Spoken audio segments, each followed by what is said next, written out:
இளமையிலேயே சீக்கிரமா முதுமை அடையிற சில விஷயங்கள் நம்ம பண்ணிட்டு இருக்கோம் நம்ம அறியாம.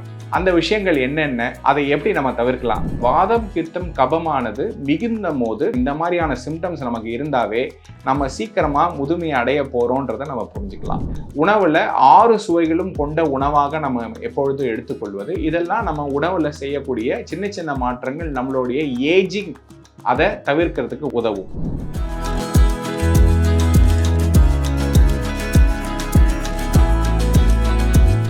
பூங்காற்று நேயர்களுக்கு வணக்கம். இன்னைக்கு இளமையிலேயே சீக்கிரமா முதுமை அடையிற சில விஷயங்கள் நம்ம பண்ணிட்டு இருக்கோம் நம்ம அறியாம. அந்த விஷயங்கள் என்னென்ன, அதை எப்படி நம்ம தவிர்க்கலாம் அப்படின்றத பார்க்கலாம். முதல்ல ஆயுர்வேதத்துல முதுமை பத்தி எதுவும் ரெஃபரன்ஸ் இருக்கா அப்படின்னு பார்த்தீங்கன்னா, அஷ்டாங்க ஆயுர்வேதம்னு சொல்றதுல காய பால கிரகோர்துவாங்க சல்ய தம்ஷ ஜரா விருஷான் அப்படின்னு சொல்லி 8 அங்கங்களா ஆயுர்வேதம் பிரிக்கப்படுகிறது. அதுல ஜரா அப்படின்னு சொல்றது இந்த முதுமையை நோக்கி உள்ள வியாதிகள், முதுமை வராமல் தடுக்கும் முயற்சிகள், இது எல்லாமே அந்த ஜரா சிகிச்சையால சொல்லப்பட்டிருக்கு. அதுல முக்கியமான ஒரு விஷயம் ரசாயனம்னு சொல்லக்கூடிய சிகிச்சை ஒரு முதுமையை தவிர்க்கிறதுக்கான சிகிச்சையாக தான் ஆயுர்வேதம் சொல்லியிருக்கு. அப்போ அந்த வகையில நம்ம ஃபர்ஸ்ட் முதுமையை எப்படி தெரிஞ்சுக்கலான்றதை நம்ம பார்க்கலாம். நம்ம உடல்ல 3 விதமான குற்றங்கள், அதாவது 3 தோஷங்கள்னு சொல்லுவோம். வாதம் பித்தம் கபம்னு சொல்லுவோம். இந்த விகினும் குறையினும் நோய் செய்யும் நூலோர் வழிமுதலா எண்ணிய 3ன்னு சொல்லக்கூடிய இந்த வாத பித்த கபங்கள் மிகுந்தாலும் குறைந்தாலும் நமக்கு அது வியாதியே, அது நமக்கு முதுமையை தரும் கூடிய ஒரு சந்தர்ப்பமாகவே அமையும்.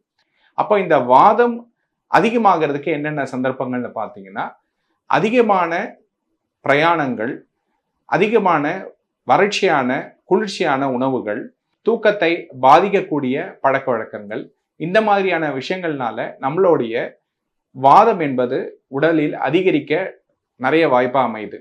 இப்போ இந்த வாதம் அதிகரிக்கும் போது நம்மளுடைய உடல்ல சில மாற்றங்கள் நம்ம தெரிஞ்சுக்கலாம். அது என்னென்னு பார்த்தீங்கன்னா, பொதுவாகவே நம்ம உடலில் வறட்சிகள் அதிகமாக இருப்பது, தோலில் சுருக்கங்கள் வருவது, முடி மெலிந்து போதல், முடி கொட்டுதல், எலும்புகள்ல வலி, இந்த மாதிரியான விஷயங்கள் வரும்போது வாதம் நம்ம உடம்புல அதிகரிச்சிருக்கிறது அப்படின்னு நம்ம தெரிஞ்சுக்கலாம். அடுத்து பித்தம்.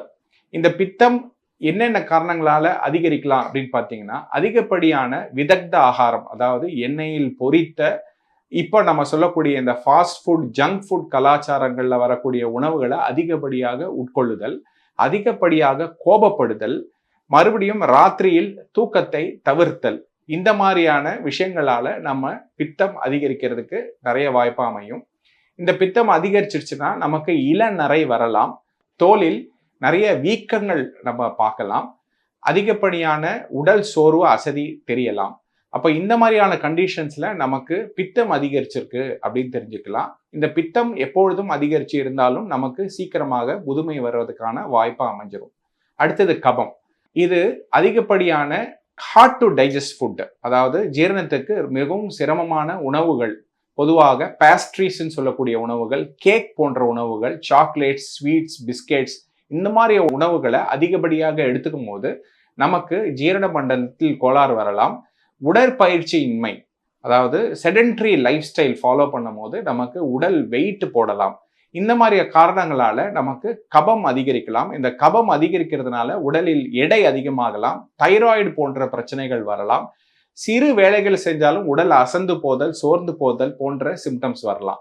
அப்போ இந்த வாதம் பித்தம் கபமானது மிகுந்த போது நமக்கு இந்த மாதிரி சிம்டம்ஸால தெரிஞ்சுக்கலாம். இந்த மாதிரியான சிம்டம்ஸ் நமக்கு இருந்தாவே நம்ம சீக்கிரமா முதுமை அடைய போறோன்றதை நம்ம புரிஞ்சுக்கலாம். அப்போ இதை தவிர்க்கிறதுக்கு வழி என்ன அப்படின்னு பார்த்தீங்கன்னா, ஆயுர்வேதம் எப்பொழுதுமே ஆகார நித்ரா பிரம்மச்சரியம் அப்படின்ற ஒரு கோட்பாடை சொல்லுது. இது என்ன அப்படின்னு கேட்டிங்கன்னா, நம்மளுடைய வாழ்க்கையை 3 தூண்களாக நன்றாக அமைக்க முடியும். அந்த 3 தூண்கள் தான் இந்த ஆகார நித்ரா பிரம்மச்சரியம்.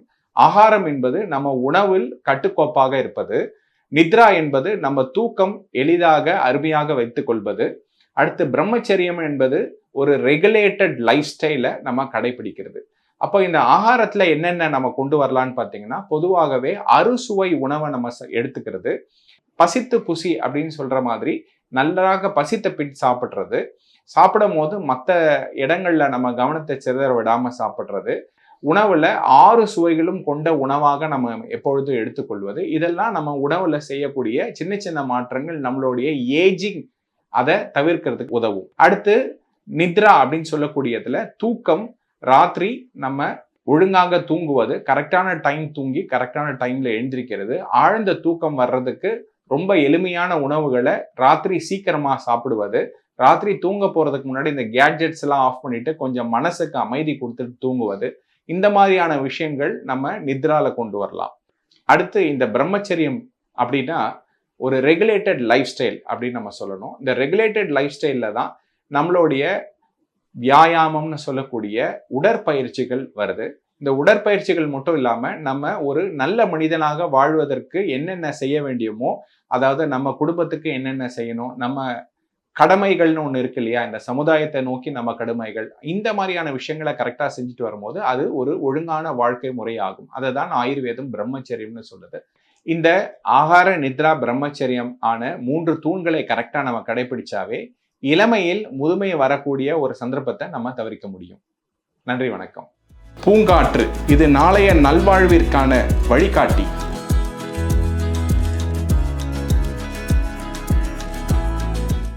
தொடர்ந்து எங்களோட வீடியோக்களை பார்க்கறதுக்கு பூங்காற்று சேனலை சப்ஸ்கிரைப் பண்ணுங்க அண்ட் ஃபாலோ பண்ணிடுங்க.